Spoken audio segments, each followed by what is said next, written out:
Hello everyone, welcome to daily current affairs and analysis of officer Bitiya. आज देखते हैं 7 के कौन से आर्टिकल्स इंपॉर्टेंट है from UPSC point of view.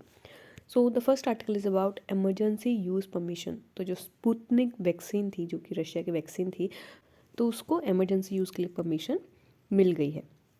तो जो ड्रग्स कंट्रोलर है, जनरल ऑफ इंडिया है, उन्होंने ये परमिशन दिया है।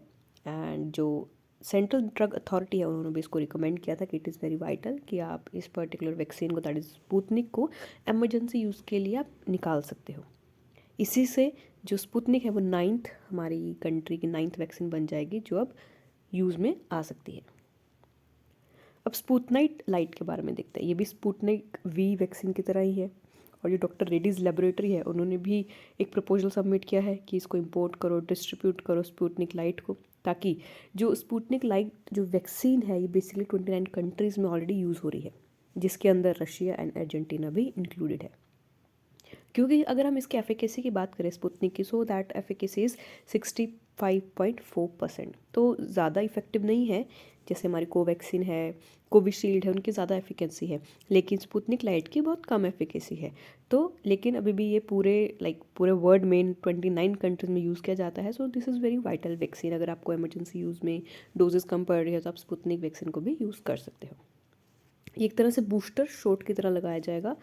बूस्टर शॉट का क्या मतलब होता है कि एक और डोज वैक्सीन का, एक और डोज को हम देंगे, जिससे क्या होगा, जो हमारी इम्यूनिटी है वो बढ़ जाएगी जो भी डिसीज़ है।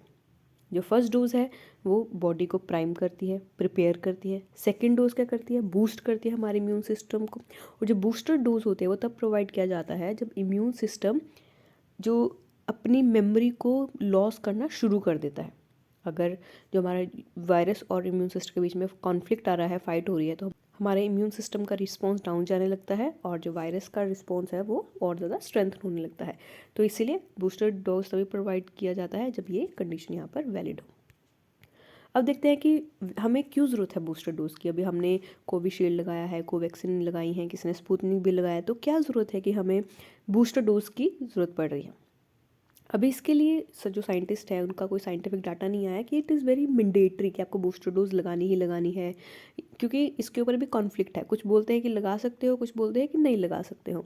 कुछ वैक्सीन होती है जैसे कि हेपेटाइटिस, वो लाइफ के लिए इफेक्टिव होती है कि आपकी पूरी ज़िंदगी के लिए वो इफेक्टिव रहेगी। लेकिन जैसे टेटनस है, कोविड है, इनको टाइमली आपको डोज लगानी पड़ेगी।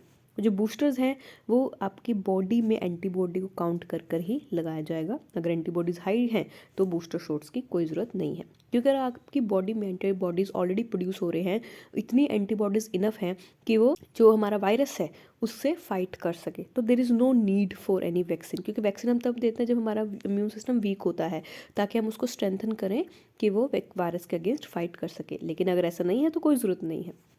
तो यहाँ पर एक कंडीशन के बारे में दिया गया है, दैट इज़ अर्थस कंडीशन। इसमें कहा गया है कि अगर एक पेशेंट बूस्टर शॉट से रिसीव हो जाता है बट उसके अंदर काफ़ी ज़्यादा एंटीबॉडीज़ हैं, तब उसको अर्थस रिएक्शन हो जाता है। एंड ये कैसे होता है, जब हमारी बॉडी में IgG एंटीबॉडीज़ इंक्रीज़ हो जाती हैं। इसमें इस पर्टिकुलर एंटीबॉडीज़ के इंक्रीज़ होने से क्या होता है, इस पर्टिकुलर एंटीबॉडीज़ के इंक्रीज़ करने से ये होता है कि पूरी बॉडी में इन्फ्लेमेशन आ जाती है, स्वेलिंग आ जाती है। इसलिए जो कंडीशन है नो डाउट अपने आप हील हो जाती है, बट काफ़ी सीवियर चेंजेस यहाँ पर बॉडी में आते हैं। इसलिए कोई भी ज़रूरत नहीं है कि यहाँ पर पैनिक करें इस कंडीशन के बारे में। अब कुछ और डिसीज़ के बारे में देखते हैं। जो अदर वैक्सीन्स है जो बूस्टर डोज को चाहिए होती है, जिन वैक्सीन को timely these are polio, whooping cough booster. तो यहाँ पर अभी 2 तरह के ही बूस्टर हमारे पास अवेलेबल है। जो पोलियो बूस्टर है वो हर 6 महीने बाद लगाया जाता है, जो भी आपका प्राइमर वैक्सीन शॉट है। जो टेटनस बूस्टर डोज है वो हर 10 साल के बाद आप लगा सकते हो। और जो वूपिंग कफ का बूस्टर डोज है, जिसको Tdap भी बोलते हैं, वो भी हर 10 साल बाद आप लगा सकते हो। These are the booster doses. Next is about cyclone Batsirai. तो जो मदागास्कर है उसकी कोस्ट पर रिसेंटली एक लैंडफॉल हुआ है। जो बरसिरी साइक्लोन है, उन्होंने यहाँ पर लैंडफॉर्म किया है, जहाँ पर 6 पीपल की ऑलरेडी डेथ हो चुकी है। एंड इसको एक इंटेंस ट्रॉपिकल साइक्लोन भी माना जाता है। हाइलाइट्स देखते हैं। जो साइक्लोन है उसकी विंड थी 235 किलोमीटर पर आवर। ये मंगरिया डिस्ट्रिक्ट में थी। तो यहाँ पर काफ़ी सारे लोगों को मूव किया गया, 48,000 को। लेकिन जो वहाँ की एक सिटी है, सिटी ऑफ नोजीवरी का, वहाँ पर 90% तक की डिस्ट्रॉयमेंट ऑलरेडी हो चुकी है, डिस्ट्रक्शन ऑलरेडी हो चुकी है। Next is about second storm to hit nation. तो जो बटसिराय है ये साइक्लोन मदागास्कर का सेकेंड स्टॉर्म है 2 हफ्तों के अंदर। जनवरी 2022 में स्टॉर्म एना आया था जिसने भी 55 लोगों की डेथ के लिए वो रिस्पॉन्सिबल था एंड काफ़ी सारे लोगों को, हज़ारों में लोगों को अपना घर छोड़ना पड़ा, सेफ प्लेसेस पे जाना पड़ा। गवर्नमेंट भी एफर्ट्स करती है, रिलीफ एफर्ट्स होता है, जो दूसरी कंट्रीज़ हैं वो भी एफर्ट्स लगाती हैं ताकि जो लोगों को इवैक्यूएट किया जा सके। अगर हम बात करें जो अगर इसका लॉस हो रहा है वर्ल्ड फ्लू प्रोग्राम के अकॉर्डिंग, तो उन्होंने कहा है कि जो साइक्लोन बत्सिराय है वो 595,000 पीपल को इफ़ेक्ट कर सकता है। 1.5 लाख से जो ज़्यादा लोग हैं उनके घर से उनको डिस्प्लेस कर सकता है, उनको कहीं और शिफ्ट करना पड़ रहा है। मानो कितना डिफ़िकल्ट होता है, आप अपना घर छोड़कर कहीं और जा रहे हो, बाद में आपका घर सेम नहीं रहता, वहाँ पर होता भी नहीं, इतना ज़्यादा डिस्ट्रक्शन होता है, इतना ज़्यादा बुरा सीन होता है कि लोगों के लिए बहुत डिफ़िकल्ट हो जाता है क्योंकि फ्लडिंग हो जाती है, लैंडस्लाइड्स हो जाते हैं। तो टोटल अगर हम बात करें तो उनके अकॉर्डिंग 4.4 मिलियन पीपल की लाइव्स को यहाँ पर। अब ग्लोबल वार्मिंग के इम्पैक्ट को देखते हैं, क्योंकि ग्लोबल वार्मिंग की वजह से ही, क्लाइमेट चेंज की वजह से ही जो साइक्लोन्स है वो इम्पैक्ट होते हैं, वो इंटेंस बनते हैं। क्यों? क्योंकि ग्लोबल वार्मिंग से क्या हो रहा है, ग्लोबल वार्मिंग से टेम्परेचर राइज होता है, और जब टेम्परेचर राइज होता है that means we have low area pressure, और जहाँ पर लो एरिया प्रेशर होगा वहाँ पर साइक्लोन बनेगा ही बनेगा। ये फॉर्मर फ्रेंच कॉलोनी थी जो अफ्रीका की साउथ ईस्टर्न कोस्ट में थी, वो 6th मंथ रेनी सीजन के अंदर आती है। यहाँ पर बहुत ज़्यादा डैमेज होता है, कैजुअलिटीज़ आती है। 2018 में मदागास्कर साइक्लोन इवा से सफ़र किया गया था, ट्रॉपिकल स्टॉर्म इलियाकिम से सफ़र किया गया था। मार्च 2017 में 78 पीपल की डेथ हुई थी ड्यू टू साइक्लोन इनाबो। जो रिस्क है ट्रॉपिकल स्टॉर्म्स का, फ्लडिंग्स का, वो भी बढ़ गया है क्योंकि जो एटमॉस्फेयर का रिटेंशन पावर है वाटर का और जो रेनफॉल पैटर्न है वो डिस्टर्ब होता जा रहा है due to climate change, due to global warming. अगर हम सदर्न मदागास्कर की बात करें तो यहाँ पर वर्स्ट ड्राउट देखने को मिला है। तो साउथ में ड्राउट आ रहा है और नॉर्थ में हमें साइक्लोन, फ्लडिंग, लैंडस्लाइड्स ये देखने को मिल रही हैं। मदागास्कर के बारे में देखते हैं। मदागास्कर एक आइलैंड नेशन है इंडियन ओशन में, जो कि अगर हम ईस्ट अफ्रीका की कोस्ट से बात करें तो 400 किलोमीटर्स अवे है अफ्रीका की कोस्ट। This is Madagascar. तो ये 400 किलोमीटर का यहाँ पर डिस्टेंस है। ये जो चैनल है इसको मोजाम्बिक चैनल बोलते हैं एंड ये वर्ल्ड की सेकेंड लार्जेस्ट आइलैंड कंट्री है एंड यहाँ पर जो वर्ल्ड्स 4th लार्जेस्ट आइलैंड भी है। इसके अंदर काफ़ी सारे मदागास्कर के आइलैंड्स हैं, कुछ स्मॉल पेरिफेरल आइलैंड्स भी हैं जो भी मदागास्कर के अंडर ही आते हैं। अगर हम बात करें मदागास्कर की तो ये इंडियन सब कॉन्टिनेंट का पार्ट था एंड ये 88 million years ago Madagascar India से अलग हुआ था। आपने कॉन्टिनेंटल ड्रिफ्ट थ्योरी पढ़ी होगी तो उसके अंदर ये कंसेप्ट लाया गया। और जो स्प्लिट है ये नेटिव प्लांट्स, एनिमल्स को बात करता है कि कैसे इन्वॉल्व होता है विद टाइमली, यहाँ पर एवोल्यूशन होता है ड्यू टू रिलेटिव आइसोलिज्म। उसके बाद मदागास्कर बायोडाइवर्सिटी हॉटस्पॉट भी बन गया था।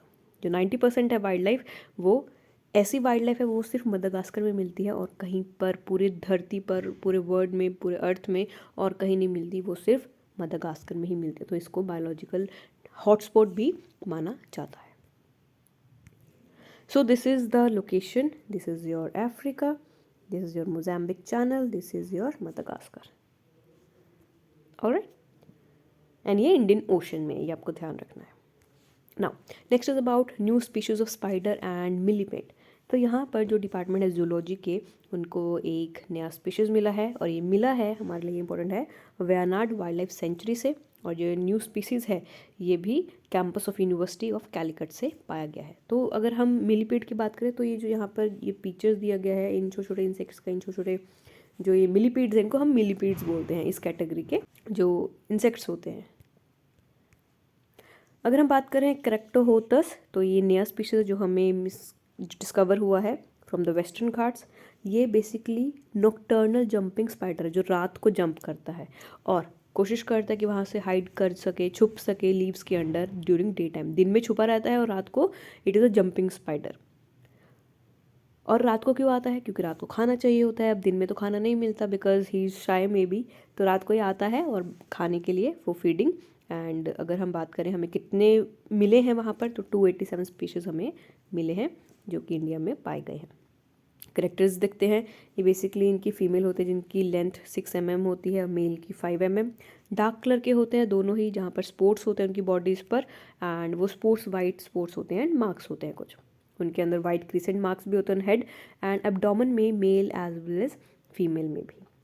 ऑरेंज स्केल्स भी होते हैं आइज़ के पास। So these are the basic external characteristics जो यहाँ पर बताया गया है। अब देखते हैं कि नेमिंग स्पाइडर्स की कैसे हो रही है। जो स्पाइडर्स का नाम है वो हमने वहाँ की फॉरेस्ट थोलीपेटी पर रखा गया है जहाँ से ये मिले हैं। न्यू स्पीशीज़ देखते हैं मिलीपेड के। जो रिसर्चर्स हैं उन्होंने न्यू स्पीशीज़ डिस्कवर किए हैं मिलीपेड के एंड इनका नाम डेलाहरथ्रम एनोमलस रखा गया है because it belongs to this particular family. और जो लेंथ है मेल स्पीशीज़ की वो 17 mm तक वेरी करती है, while the length of female it is 15 mm। And ये इसका जो कलर है that is glossy dark body and बहुत लाइट येलो कलर का इसका वेंट्रियल साइड होता है। और अगर इसके सेगमेंट्स की बात करें 20 सेगमेंट्स है, 52 लेग्स हैं। ये भी लीफ लिटर में ही रहता है, सॉइल के नीचे छुपा होता है। जब ड्राई हो रहा है पीरियड, ड्राउट है, सूखा पड़ रहा है, तभी सॉइल के नीचे होता है, लेकिन जब बारिश होती है, सॉइल वेट होती है, तभी ऊपर आ जाता है।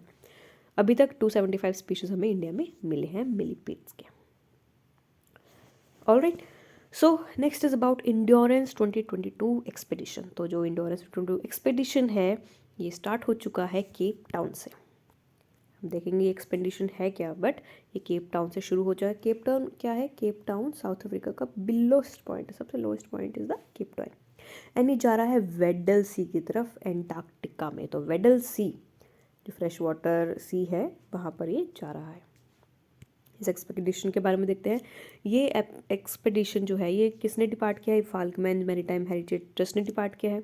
इसका बेसिक एम क्या है कि लोकेट करना, सर्वे करना एंड उस पर्टिकुलर एरिया को फिल्म करना जहाँ पर हमारी जो renowned polar explorer sir Ernest Shackleton's जो थे, तो उनका लॉस्ट शिप हो गया था। उनका जो शिप था वो लॉस्ट हो गया था, रैक ऑफ इंडोरेंस। तो जो एक्सपेडिशन था इस पर्टिकुलर इंडोरेंस 22 का वो 35 डेज़ का रहेगा, बट इसको 45 डेज़ तक चाहिए होंगे। ये रन होगा फ्रॉम एसए अगुलिया सेकंड, जो कि South African ice breaking polar supply है। तो आपने ओशन करंट्स पढ़े होंगे तो आपको अगुलियास के बारे में पता होगा, जो कि साउथ अफ्रीकन गवर्नमेंट ने मैनेज किया है एंड ये बेसिकली उन्हीं को बिलोंग करता है। जो एक्सपेडिशन है ये डॉक्टर जॉन शेल्स इसको लीड करेंगे, जो कि पोलर जोग्राफर है एंड बेसिकली जो फाकलैंड्स बॉन्ड मेराइन आर्कियोलॉजिस्ट भी हैं। सो जो एक्सपेडिशन है ये बेसिकली देखेगा कि कैसे जो सर अर्नेस्ट शैकल था उनका शिप कैसे लॉस्ट हो गया था, उसके बारे में ये डिटेल फाइंड आउट करेगा।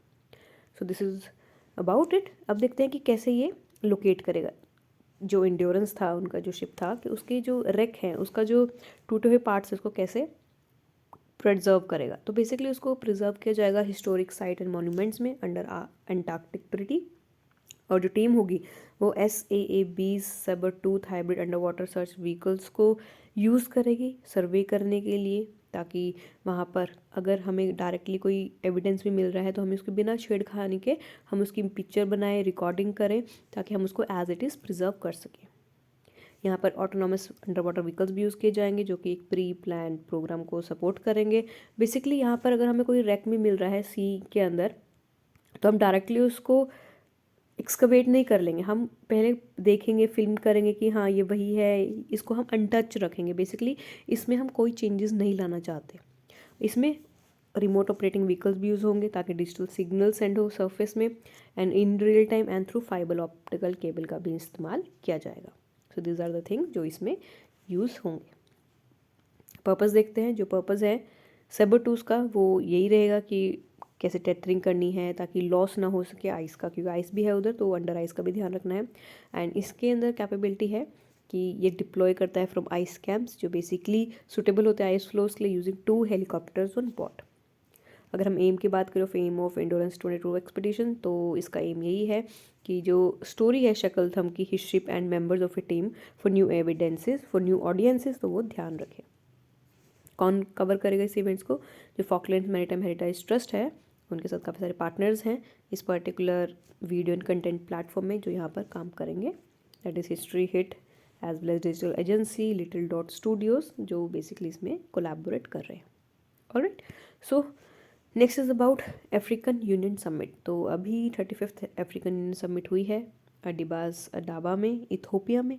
एंड जो सिक्योरिटी एंड पेंडेमिक बेसिक जो मेजर टॉपिक्स थे कंसर्न के वो यहाँ पर डिस्कस किए गए।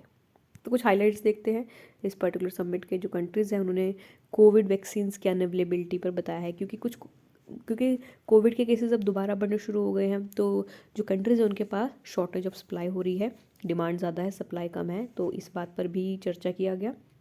लेटर जो अफ्रीकन यूनियन है उनके अंदर भी इंस्टीट्यूशनल फेलियर्स हैं, क्योंकि वहाँ पर इंसर्जेंसीज हैं, कूप्स हैं, एंड बेसिकली ये काफ़ी लोगों ने माना भी है, क्योंकि अभी अफ्रीका में 6 रिसेंट मिलिट्री कूप्स का भी अनाउंसमेंट हुआ था कि वहाँ पर मिलिट्री रूल आ गया है, उन्होंने गवर्नमेंट को रिकॉग्नाइज नहीं किया और अपनी गवर्नमेंट इस्टेब्लिश कर दी।